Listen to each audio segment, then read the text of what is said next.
BCS প্রশ্ন solve প্লেলিস্টের আরেকটি ক্লাসে আপনাদের সবাইকে স্বাগতম। আজকে আমরা 48তম বিসিএস স্বাস্থ্যের আন্তর্জাতিক বিষয়াবলী প্রশ্নটা একদম ব্যাখ্যা সহ সলভ করব ইনশাআল্লাহ। বিসমিল্লাহির রহমানির রহিম। আমাদের প্রথম প্রশ্ন, ইসরায়েল এবং ইরানের মধ্যে চলমান সংঘাতের প্রধান কারণ কি? আমরা জানি যে ইরানের সাথে ইসরায়েল হোক কিংবা মার্কিন যুক্তরাষ্ট্র হোক, তাদের মধ্যে চলমান সংঘাতের প্রধান কারণ আসলে পারমাণবিক শক্তি। কারণ ইরান যেখানে হচ্ছে পারমাণবিক শক্তির দিক থেকে যদি ইসরায়েল কিংবা মার্কিন যুক্তরাষ্ট্রের ক্ষেত্রে একটা থ্রেট হিসেবে কাজ করে, তারা ইরানকে এই ব্যাপারের দিক থেকে ভয় পায়। এই জন্য পারমাণবিক শক্তি হবে তাদের চলমান সংঘাতের মেইন কারণ। তো এই 48তম বিসিএস এর সাম্প্রতিক যে ঘটনা থেকে প্রশ্নটা এসেছিল সেটা হচ্ছে ওই সময়ে ইসরায়েল কিন্তু ইরানের উপরে একটা হামলা চালায়, এবং সেই হামলার নাম কি ছিল? সেই হামলার নাম ছিল হচ্ছে অপারেশন রাইজিং লায়ন, তাই না? অপারেশন রাইজিং লায়ন, যেটা ইরানের তেহরানের পারমাণবিক কেন্দ্রে ইসরায়েল মূলত হামলা চালিয়েছিল। তো পরবর্তীতে ইরান কি করলো? ইরান ইসরায়েলের উপর পাল্টা আক্রমণ চালায়, যেটার নাম হচ্ছে অপারেশন ট্রু প্রমিস 3। তো আমরা জানি যে বর্তমান যেই সময়টা চলছে সেই সময়েও কিন্তু ফেব্রুয়ারি মাসের 28 তারিখ থেকে অথবা 28 ফেব্রুয়ারি থেকে 2026 সালের মার্কিন যুক্তরাষ্ট্র এবং ইরানের মধ্যে কিছু সংঘাত কিন্তু ঘটেছিল, এবং সেটা সারা বিশ্বে কিন্তু বেশ ভালো সাড়া ফেলেছিল। কারণ স্বাভাবিক একটা ব্যাপার, মধ্যপ্রাচ্যে একটা সংকট সৃষ্টি হয়েছিল ওই সময়।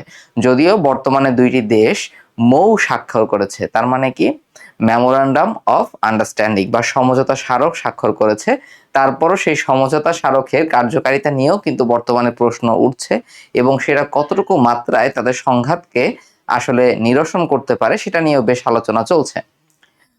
তো সেটা ছিল 48তম বিসিএস এর ওই সময় সাম্প্রতিক থেকে আসা প্রশ্ন। যাই হোক, এখন এটা ইম্পর্টেন্ট। কোন দেশের গৃহযুদ্ধের কারণে ইউরোপ জুড়ে অভিবাসী সংকট সৃষ্টি হয়? আমরা জানি এটা সিরিয়া যুদ্ধের কারণে ইউরোপ জুড়ে অভিবাসী সংকট সৃষ্টি হয়। তো আমাদের মনে রাখতে হবে যে সিরিয়াতে গৃহযুদ্ধ শুরু হয় 2011 সালে, এবং সেই 2011 সালে সরকার ছিল কাদের সরকার? বাশার আল আসাদের সরকার। সেই বাশার আল আসাদের সরকারের সঙ্গে হায়াত তাহরির আল শাম এই গোষ্ঠীর অথবা এই যে বিদ্রোহী গোষ্ঠী, এই গেরিলা গোষ্ঠীর সংঘাত চলতেছিল, এবং এভাবেই তাদের মধ্যে কিন্তু গৃহযুদ্ধ চলমান ছিল। পরবর্তীতে কি হলো? পরবর্তীতে কিন্তু বাশার আল আসাদ সরকারের কিন্তু পতন হয়, এবং আবদুল্লাহ আল সারার নেতৃত্বে কিন্তু সিরিয়াতে বর্তমান সরকার প্রচলিত আছে। তারপরে দেখা যায় অলরেডি কিন্তু এসডিএফ অর্থাৎ সিরিয়ান ডেমোক্রেটিক ফোর্সেসের সঙ্গে বর্তমান সরকারের কিন্তু এখনো সংঘাত চলমান আছে, অর্থাৎ গৃহযুদ্ধের যে খুব বেশি অবসান হয়েছে সেটা কিন্তু আমরা বলতে পারতেছি না। তো এখানে আমাদের অ্যান্সার হচ্ছে সিরিয়া। এরপর আমরা দেখি কোন ইউরোপীয় ভারতে আসার জলপথ আবিষ্কার করেন? আমাদের মনে রাখতে হবে এটার আনসার হবে কি? Vasco da Gama. তো আমরা একটু মনে রাখি যে ফার্দিনান্দ ম্যাগেলান, তার অবদান কি ছিল? ফার্দিনান্দ ম্যাগেলান কিন্তু সর্বপ্রথম তিনি পুরো পৃথিবী জলপথে ঘুরে আসার একটা পরিকল্পনা করেন, এবং মোটামুটি তিনি সফল হন। এবং ফার্দিনান্দ ম্যাগেলানের এই যে অভিযান, সেই অভিযানের কারণে পৃথিবী যে গোলাকার, এই ধারণাটাও কিন্তু আস্তে আস্তে প্রচলিত হওয়া শুরু করে, অথবা যাদের মনে সন্দেহ ছিল তাদের সন্দেহটা কাটা শুরু করে। আরেকটা কথা আমরা এখানে মনে রাখবো যে ভাস্কো দা গামা যখন ভারতে আসা জলপথ আবিষ্কার করেন, আমাদের আরো একটা ব্যাপার একটু মনে রাখা জরুরি, যে উপমহাদেশে পর্তুগিজ শক্তির বিস্তারের প্রকৃত সহায়ক কে ছিল, অথবা কে উপমহাদেশে পর্তুগিজ শক্তির বিস্তার ঘটায়? তার নাম হচ্ছে আলবুকার্ক। আমরা এই নামটাও মনে রাখবো, আলবুকার্ক, যে কি করছিল? উপমহাদেশে পর্তুগিজ শক্তির বিস্তার করেছিল কে? আলবুকার্ক। কে প্রথম গ্লোবাল ভিলেজ ধারণাটির উপস্থাপন করেন? গ্লোবাল ভিলেজ এই ধারণাটি উপস্থাপন করেন হারবার্ট মার্শাল ম্যাকলুহান। তো তার আরো একটা ধারণা আছে, একটা হচ্ছে the message is the median.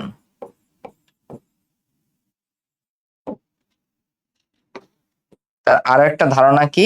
আর একটা ধারণা হচ্ছে the median is the message. The medium is the message. Okay, এটা হচ্ছে তার আরেকটা ধারণা। তাহলে গ্লোবাল ভিলেজের সঙ্গে সঙ্গে the medium is the message, এটাও কিন্তু তার একটা ধারণা। ওকে, এরপরে দেখি হার্বার্ট মার্শাল ম্যাকলুহানের তার দুইটা বইও আছে। একটা বইয়ের নাম আমাদের মনে রাখতে হবে the Gutenberg making of A typographic man, making of A typographic man. আমরা একটা বইয়ের নাম একটু জেনে রাখলাম, আর আরো একটা ধারণার কথা আমরা একটু বুঝে রাখলাম। ঠিক আছে, the medium is the message, এই ধারণাটার প্রবর্তকও কিন্তু হার্বার্ট মার্শাল ম্যাকলুহান। কমনওয়েলথ কোন ধরনের দেশ নিয়ে গঠিত? আমরা জানি যে ইংরেজ শাসন থেকে স্বাধীনতাপ্রাপ্ত যে দেশগুলো তাদেরকে নিয়ে কমনওয়েলথ গঠিত হয়। তো এই কমনওয়েলথ ধারণার গোড়াপত্তন হয় কবে? এই কমনওয়েলথ ধারণাটা গোড়াপত্তন হয় কিন্তু 1926 সালে বেলফোর ঘোষণার মাধ্যমে। যদি বলা হয় গোড়াপত্তন কবে হয়, তাহলে অ্যান্সার হবে 1926 সালে বেলফোর ঘোষণার মাধ্যমে। আর প্রতিষ্ঠিত হয় কবে? 1949 সালে লন্ডন ঘোষণার মাধ্যমে। তাহলে এই সূক্ষ্ম সূক্ষ্ম ডিটেলস গুলো আপনার প্রস্তুতিটাকে আরো এগিয়ে নিবে। তাহলে যদি বলা হয় গোড়াপত্তন কবে হয়, তাহলে 1926 সালে বেলফোর ঘোষণার মাধ্যমে। প্রতিষ্ঠিত কবে হয়? 1949 সালে লন্ডন ঘোষণার মাধ্যমে। বর্তমান সদস্য সংখ্যা কত? 56টি। এবং সদর দপ্তর কোথায়? আমরা জানি যে লন্ডনের মার্লবোরো হাউসে, লন্ডনের মার্লবোরো হাউসে। বর্তমান প্রধানকে আমরা জানি যে ব্রিটিশ বর্তমান যিনি রাজা তৃতীয় চার্লস, তিনি কিন্তু বর্তমান এই কমনওয়েলথেরও প্রধান। বাংলাদেশ সদস্যপদ কবে লাভ করে? বাংলাদেশ সদস্যপদ লাভ করে 18 এপ্রিল 1972। আমরা আরো একটা জিনিস মনে রাখবো কি, বাংলাদেশ সর্বপ্রথম কোন আন্তর্জাতিক সংস্থার সদস্য মানে কোন আন্তর্জাতিক সংস্থার সদস্যপদ লাভ করে, সেটার আনসারও কিন্তু হবে কমনওয়েলথ। তাহলে কমনওয়েলথের বাংলাদেশ সর্বপ্রথম কোন আন্তর্জাতিক সংস্থা সদস্যপদ লাভ করে? কমনওয়েলথের ক তারিখে? 18 এপ্রিল 1972। ওকে, 18/4/72, আমি এভাবে মনে রাখতাম 18/4/72 শেষ। আন্তর্জাতিক ওজোন দিবস, international day for the prevention of the ozone layer, কত তারিখে পালিত হয়? এটার অ্যান্সার হবে হচ্ছে 16 সেপ্টেম্বর। খুবই ইম্পর্টেন্ট কিছু আন্তর্জাতিক দিবস আছে, তাদের মধ্যে মোস্ট ইম্পর্টেন্ট হচ্ছে এটা বেশ কয়েকবার পরীক্ষায় আসছে যে 16 সেপ্টেম্বর কি আন্তর্জাতিক ওজোন স্তর অথবা ওজোন দিবস। তো এই যে ওজোন স্তর আছে, ওজোন স্তর আবিষ্কার কে করছে যদি বলা হয়, তাহলে অ্যান্সার হবে কিন্তু ফেব্রি অ্যান্ড বাইসন। ফেব্রি এবং বাইসন এই দুজন কি করছে? তারা ওজোন স্তর আবিষ্কার করছে। এরপরে যদি প্রশ্ন করে ওজোন স্তরের বৈশিষ্ট্য কে প্রকাশ করছেন, তখন অ্যান্সার হবে ডবসন। দেখেন, আমি কিন্তু ফুল নামটা আমি নিজেও কখনো মুখস্থ করি নাই, আপনাদেরও মুখস্থ করতে বলবো না। যা ছোট ছোট নামের অংশগুলো আপনারা মনে রাখেন, যদি কখনো পরীক্ষায় আসে তাহলে অ্যান্সার করতে পারবেন। এরপরে ওজোন স্তরের সুরক্ষা বিষয়ক প্রোটোকল কি? তো আমি আপনাদের একটা কথা আলোচনা করি, একটা হচ্ছে চুক্তি এবং প্রোটোকল, এই দুইটার মধ্যে পার্থক্য কি? চুক্তি হচ্ছে কোন একটা লিখিত দলিল, এবং কোন একটা চুক্তিকে অবশ্যই যে সদস্য রাষ্ট্রগুলা চুক্তির আওতাভুক্ত তাদের কি করতে হবে? চুক্তিটা মেনে চলতে হবে, এবং একটা চুক্তির মধ্যে অনেকগুলো বিষয় থাকতে পারে। তো এরকম আমাদের জলবায়ু বিষয়ক একটা চুক্তি আছে, একটা হচ্ছে ইউএনএফ 3টা C, United Nations Framework Convention on Climate Change, United Nations Framework Convention on Climate Change. তার মানে জলবায়ু পরিবর্তন সংক্রান্ত একটা প্রধান চুক্তি বলা যায় এই ইউএনএফসিসিসি। ওকে, তো এই চুক্তির মধ্যে বেশ কয়েকটা বিষয় চলে আসে, যেমন কিভাবে কার্বন নিঃসরণ কমানো যায়, কিভাবে ওজোন স্তর রক্ষা করা যায়। তো এই কার্বন নিঃসরণ কমানো, ওজোন স্তরটাকে রক্ষা করা, এই সংক্রান্ত ব্যাপারগুলা যেটার আয়তভুক্ত সেটাই হচ্ছে প্রোটোকল। তাহলে কোনো একটা চুক্তিকে যদি আমরা সাফল্যে মানে কোন একটা চুক্তিকে সাফল্য মণ্ডিত করতে হলে, কোন একটা চুক্তির যে শর্তগুলো আছে সেগুলো পূরণ করতে হলে যেই ব্যাপারগুলো পালন করতে হয় সেগুলোই হচ্ছে প্রোটোকল। ওকে, তাই এই হচ্ছে চুক্তি এবং প্রোটোকলের মধ্যে পার্থক্য। প্রোটোকল হচ্ছে ছোট জিনিস, চুক্তি হচ্ছে অনেক বড় একটা বিস্তৃত একটা ব্যাপার। তাহলে ওজোন স্তরের সুরক্ষা বিষয়ক প্রোটোকল কি? মনে রাখতে হবে এটার নাম হচ্ছে মন্ট্রিল প্রোটোকল। মন্ট্রিল প্রোটোকল আমরা মনে রাখবো, এটা 1987 সালে এই প্রোটোকলটা স্বাক্ষরিত হয়, আর 1989 সাল থেকে এটা কার্যকর হওয়া শুরু করে। কার্বন নিঃসরণ কমানো সংক্রান্ত প্রোটোকল, কতে কার্বন কতে কিয়োটো, তাহলে কার্বন নিঃসরণ সংক্রান্ত প্রোটোকল কোনটা হবে? Kyoto protocol. আর প্রধান চুক্তি আমরা কোনটা জানলাম? ইউএনএফসিসিসি। এই চুক্তির আওতার মধ্যেই কিন্তু মন্ট্রিয়াল প্রটোকলও থাকে, কিয়োটো প্রটোকলও থাকে। ওকে, তাহলে প্রোটোকলকে আমরা স্টেপস, কিছু ধাপ বলতে পারি, কিছু শর্ত বলতে পারি, যেগুলো আমার ফিল আপ করতে হবে। এরপরে দেখি আমরা কোন রাষ্ট্রের আইনসভা দ্বিকক্ষ বিশিষ্ট? যুক্তরাষ্ট্র, ভারত এবং যুক্তরাজ্য সবগুলোর ক্ষেত্রেই। তো আমরা জানি যে যুক্তরাষ্ট্রের আইনসভার নাম কি? যুক্তরাষ্ট্রের আইনসভার নাম হচ্ছে কংগ্রেস। তো এই কংগ্রেসের যেহেতু দুইটা কক্ষ, একটা হচ্ছে উচ্চ কক্ষ, নিম্ন কক্ষ। উচ্চ কক্ষে বলা হয় সিনেট, আর নিম্ন কক্ষকে কি বলা হয়? House of representatives. House of representatives. অন্যদিকে আরেকটা থাকে হচ্ছে যুক্তরাজ্য। তাহলে যুক্তরাজ্যের আইনসভার নাম কি? এটার আইনসভার নাম হবে, আমরা জানি যে পার্লামেন্ট। পার্লামেন্ট। এবং এই যুক্তরাজ্যের পার্লামেন্টের মধ্যেও উচ্চকক্ষ হচ্ছে House of Lords. House of Lords. এবং আরেকটা হচ্ছে হাউস অফ কমন্স। ওকে, এরপরে আমরা দেখি অক্টোবর সমাজতান্ত্রিক বিপ্লব কত খ্রিস্টাব্দে হয়? আমরা জানি 1917 সালে হয়। এখন 1917 সালে জারতন্ত্রের বিরুদ্ধে আমরা জানি সারা রাশিয়া জুড়ে বিপ্লব শুরু হয়। তো এই যে রুশ বিপ্লব জারতন্ত্রের বিরুদ্ধে, এই রুশ বিপ্লবের ছিল দুইটা স্টেজ। একটা হয়েছিল ফেব্রুয়ারিতে, যেটাকে বলা হয় ফেব্রুয়ারি বিপ্লব, এবং আরেকটা হয়েছিল বলশেভিক বিপ্লব। এই বলশেভিক বিপ্লবটা হয়েছিল কখন? অক্টোবরে। অক্টোবরে হয়েছিল, এবং এটা ছিল 10 দিনের। এটাকে 10 দিনের বিপ্লব অনেক সময় বলা হয়ে থাকে। এখন দুইটার মধ্যে ডিফারেন্সটা কি? এখানে আমাদের ডিফারেন্সটা বুঝতে হলে এই জারতন্ত্রের অপোজিটে যখন ফেব্রুয়ারি বিপ্লব হলো, ফেব্রুয়ারি বিপ্লব, সেখানে নেতৃত্ব কে দিচ্ছিল? সেখানে নেতৃত্ব দিচ্ছিল কেরেন্সকি। কেরেন্সকি। তো কেরেন্সকি কাদের প্রতিনিধি ছিল? রাশিয়ার যারা বুর্জোয়া শ্রেণী ছিল, অর্থাৎ রাশিয়ার যারা উচ্চবিত্ত এবং মধ্যবিত্ত যারা শ্রেণী ছিল, তাদের প্রতিনিধিত্ব করছিল হচ্ছে কেরেন্সকি। ঠিক আছে, তার মানে কেরেন্সকি ফেব্রুয়ারি বিপ্লবের মাধ্যমে জারতন্ত্রকে হটিয়ে তারা বুর্জোয়া তন্ত্র চালু করলো।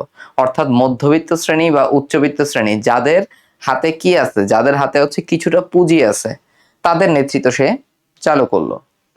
যার জন্য কিন্তু আপামর যারা জনসাধারণ আছে কিংবা শ্রমিক, কৃষক, তাদের কিন্তু অধিকার প্রতিষ্ঠা হয় নাই।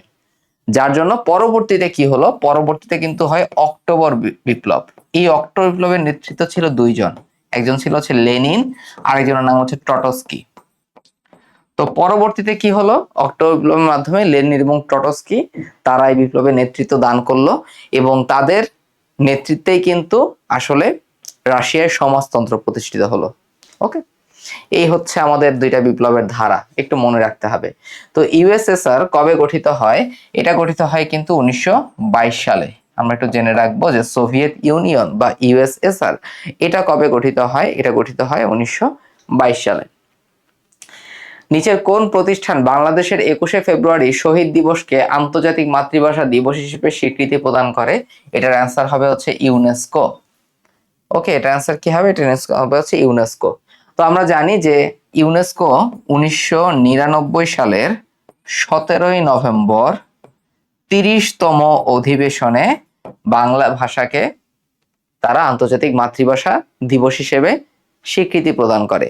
এবং সর্বপ্রথম সারা বিশ্ব জুড়ে কবে আন্তর্জাতিক মাতৃভাষা দিবস পালিত হয়? এর পরের বছরই 2000 সালের 21শে ফেব্রুয়ারি সারা বিশ্ব জুড়ে মোটামুটি পালিত হয়। ওকে, গেল। এরপর আরেকটা জিনিস আমাদের মনে রাখতে হবে যে আন্তর্জাতিক মাতৃভাষা বর্ষ হিসেবে কোনটাকে ঘোষণা করা হয়? সেটার অ্যান্সার হবে কিন্তু 2008। এটা হচ্ছে আন্তর্জাতিক মাতৃভাষা বর্ষ। বর্ষ কবে? 2008।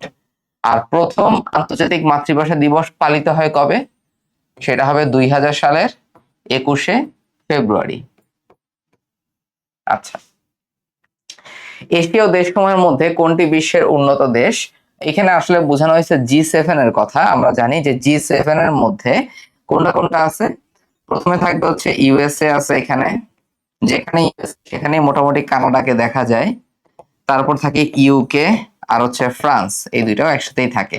আর থ্রি টাইগার্স যেটাকে বলা হয়, একটা হচ্ছে জাপান, একটা হচ্ছে জার্মানি এবং আরেকটা হচ্ছে ইতালি। তো বিশ্বের টোটাল এই 7টা উন্নত রাষ্ট্র নিয়ে G7 বা গ্রুপ অফ 7 গঠিত হয়। এই G7 এর মধ্যে আমরা দেখতে পাচ্ছি একমাত্র এশীয় দেশ হচ্ছে জাপান। এজন্য এই সেন্সে এশীয় দেশসমূহের মধ্যে কোনটা বিশ্বের উন্নত দেশ, এই সেন্সে অ্যান্সার হবে হচ্ছে জাপান। এবং যদি কখনো প্রশ্ন আসে যে G7 এর সদর দপ্তর কোথায়, আপনারা মনে রাখবেন যে G7 এর কিন্তু কোনো সদর দপ্তর নাই। টেকসই উন্নয়ন লক্ষ্য বা এসডিজি অর্জনে নিচের কোনটির গুরুত্ব সবচেয়ে বেশি, এটার অ্যান্সার হবে হচ্ছে অংশীদারিত্ব। তো এখানে আছে এসডিজি গৃহীত হয় কোথায়, আমরা মনে রাখবো যে জাতিসংঘের যেই সদপ্তর নিউ ইয়র্কে, সেখানে কিন্তু এই এসডিজি গঠিত হয় বা গৃহীত হয়। এসডিজির মূলনীতি কি? মূলনীতি মনে রাখতে হবে যে কাউকে আমরা পিছনে ফেলে যাব না, leaving no one behind, leaving no one behind, নাকি উচ্চারণতে হবে বিহাইন্ড। আচ্ছা, লক্ষ্যমাত্রা কয়টি? লক্ষ্যমাত্রা হবে হচ্ছে 17টি লক্ষ্যমাত্রা, আর টার্গেট বললে হবে কি 169টা হবে হচ্ছে টার্গেট। ওকে, মার্কিন যুক্তরাষ্ট্রের আইনসভার নাম কি? আমরা একটু আগে দেখে আসছি, যেটার অ্যান্সার হবে কংগ্রেস। এই কংগ্রেসের মধ্যে আমরা জানি উচ্চ যে সভা থাকে সেটাকে বলা হয় সিনেট, আর নিম্ন কক্ষকে বলা হয়ে থাকে হাউস অফ রিপ্রেজেন্টেটিভস। কোনটি উন্নয়ন কার্যক্রমে ঋণ সহায়তা প্রদানকারী সংস্থা? ইউরোপীয় ইউনিয়নও ঋণ দেয়, এডিবি বা এশিয়ান ডেভেলপমেন্ট ব্যাংক এটাও ঋণ দেয়, আবার বিশ্ব ব্যাংক বা ওয়ার্ল্ড ব্যাংক সেটাও কিন্তু ঋণ দেয়। তাহলে এটার অ্যান্সার হবে উপরের সবগুলো। এবার দেখি বিশ্বের সর্ববৃহৎ উন্নয়ন সহায়তা প্রদানকারী প্রতিষ্ঠান কোনটি? এটার অ্যান্সার হবে ওয়ার্ল্ড ব্যাংক বা বিশ্ব ব্যাংক। সর্ববৃহৎ বললে হবে বিশ্ব ব্যাংক। আর সবচেয়ে বড় অর্থনৈতিক জোট কোনটা? সেটা হবে ইউরোপীয় ইউনিয়ন। ইউরোপীয় ইউনিয়নের সদর দপ্তর কোথায়? আমরা জানি সদর দপ্তর হচ্ছে বেলজিয়ামের ব্রাসেলসে, বেলজিয়ামের ব্রাসেলসে। ইউরোপিয়ান ইউনিয়নের সামরিক বাহিনীর নাম কি? সামরিক বাহিনীর নাম হচ্ছে ফ্রন্টেক্স, ফ্রন্টেক্স। এডিবি বা এশিয়ান ডেভেলপমেন্ট ব্যাংকের সদর দপ্তর কোথায়? ফিলিপাইনের ম্যানিলাতে, ফিলিপাইনের ম্যানিলাতে। বাংলাদেশ এডিবি এর সদস্যপদ কবে লাভ করে? সহজে মনে রাখবো আমরা 14/3/73, 14/3/73। একটু কনসিয়াসলি বারবার পড়বেন, তাহলে দেখবেন মনে থাকবে। বিশ্ব ব্যাংকের সদর দপ্তর কোথায়? বিশ্ব ব্যাংকের সদর দপ্তর হচ্ছে আমরা জানি ওয়াশিংটন ডিসি, তাই না? হ্যাঁ, ওয়াশিংটন ডিসি।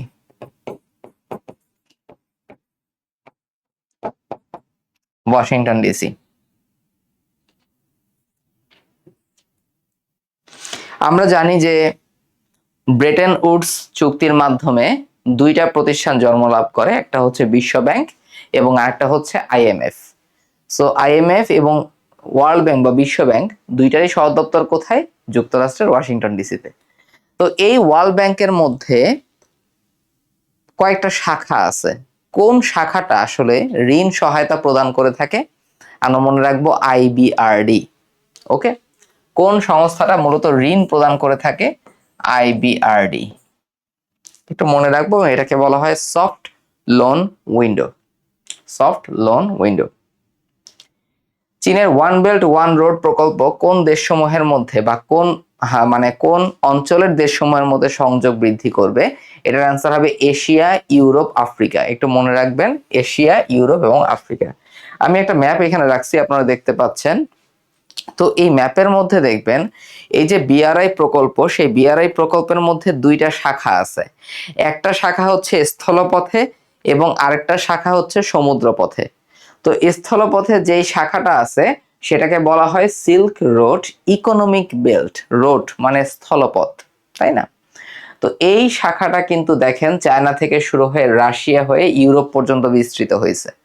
অন্যদিকে আরো একটা শাখা এটার আছে, যেটা 21st century maritime silk road নামে পরিচিত। তার মানে মেরিটাইম বলা হয়েছে, তার মানে সমুদ্র বিষয়ে কিছু একটা আছে। তো এই 21st century maritime silk road কি করলো? তারা এশিয়া, ইউরোপ এবং আফ্রিকার কিছু গুরুত্বপূর্ণ সমুদ্র বন্দরকে কানেক্ট করার চেষ্টা করলো। এভাবে ব্যবসায়িক স্বার্থ রক্ষা হলো এবং ব্যবসায়িক স্বার্থকে ঘিরেই কিন্তু এই বিআরআই প্রকল্প বাস্তবায়ন হচ্ছে। তো এই বিআরআই প্রকল্পের বিষয়টি প্রকাশ করেন কে? আমরা জানি 2013 সালে শি জিনপিং সর্বপ্রথম এই বিআরআই প্রকল্প ঘোষণা করে। প্রথম বিশ্বযুদ্ধের সমাপ্তিতে কোন চুক্তি স্বাক্ষরিত হয়? আমাদের মনে রাখতে হবে, এটা হবে ভার্সাই চুক্তি। তো আমরা মনে রাখবো যে পিস অফ প্যারিস নামে একটা চুক্তি আছে। এই পিস অফ প্যারিস হচ্ছে প্রথম প্যারিস চুক্তি। এটা হচ্ছে প্রথম প্যারিস চুক্তি। এটা হয় কবে? এটা হয় 1783 সালে, যেটার মাধ্যমে ইউএসএ স্বাধীন হয়েছিল ইংল্যান্ডের কাছ থেকে। আর দ্বিতীয় প্যারিস চুক্তিকেই বলা হয়ে থাকে ভার্সাই চুক্তি, যেই চুক্তি হয়েছিল 1919 সালে, এবং এই চুক্তির মাধ্যমে জার্মানিকে ক্ষতিপূরণ দিতে বাধ্য করা হয় এবং এই চুক্তির মাধ্যমে প্রথম বিশ্বযুদ্ধের সমাপ্তি ঘোষণা করা হয়। প্যারিস শান্তি চুক্তি, যদি বলা হয় শান্তি চুক্তি, তখন হবে অ্যান্সার 1973 সালে। এটা ভিয়েতনাম যুদ্ধের সমাপ্তিতে ভূমিকা রেখেছিল। ওকে, আরেকটা আছে প্যারিস জলবায়ু চুক্তি। এটা হয়েছিল 2015 সালে। তো সবগুলো একসাথে আমি দিয়ে দিলাম একটু রিভিশনে, যত হেল্প হয় আপনাদের। জাতিসংঘের কোন সংস্থা বাংলাদেশ এবং মায়ানমারের মধ্যকার রোহিঙ্গা বিষয়ক মধ্যস্থতা করছে? এটার অ্যান্সার হবে ইউএনএইচসিআর। আর হচ্ছে রিফিউজি বা শরণার্থী বিষয়ক। এজন্য এই ইউএনএইচসিআর কি করছে? বর্তমানে সমঝোতায় অংশগ্রহণ করতেছে। তো ইউএনএইচসিআর নোবেল পুরস্কার পায়, মনে রাখতে হবে দুইবার, একটা হচ্ছে 1954 সালে আর একটা হচ্ছে 1981 সালে। আর আইসিআরসি কবে কবে নোবেল পুরস্কার পায়? আমরা মনে রাখবো 1917, 1944 এবং 1963। তো এই দুইটা বিশ্ব সংস্থা বা এই দুইটা আন্তর্জাতিক সংস্থায় কিন্তু একাধিকবার তারা নোবেল পুরস্কার লাভ করে। এই জন্য সালগুলো একটু মনে রাখতে হবে আমাদের। যদি বলে ইউএনএইচসিআর তাহলে 1954 এবং 1981, আর যদি বলে আইসিআরসি বা রেড ক্রস তারা কবে কবে পায়? 17, 44, 63, 1917, 1944, 1963। বর্তমান বিশ্বের কতটি দেশ জাতিসংঘের সদস্য? 193টি দেশ। জাতিসংঘ কবে আনুষ্ঠানিকভাবে আত্মপ্রকাশ করে? 24 অক্টোবর 1945। এবং আমরা জানি যে 24 অক্টোবরকেই কিন্তু জাতিসংঘ দিবস হিসেবে আমরা পালন করে থাকি। জাতিসংঘ সনদ স্বাক্ষরিত হয় কোথায়? আমাদের মনে রাখতে হবে যে যুক্তরাষ্ট্রের সান ফ্রান্সিসকো, যুক্তরাষ্ট্রের সান ফ্রান্সিসকোতে 1945 সালের 26 জুন জাতিসংঘ সনদ স্বাক্ষর করে, যেখানে টোটাল স্বাক্ষরকারী দেশ ছিল 50টা। কিন্তু জাতিসংঘের প্রতিষ্ঠাতা দেশ বলা হয় 51টাকে। কারণ কি? কারণ পোল্যান্ড কিন্তু এই সান ফ্রান্সিসকো সনদে স্বাক্ষর করে নাই, তারা পরবর্তীতে স্বাক্ষর করে।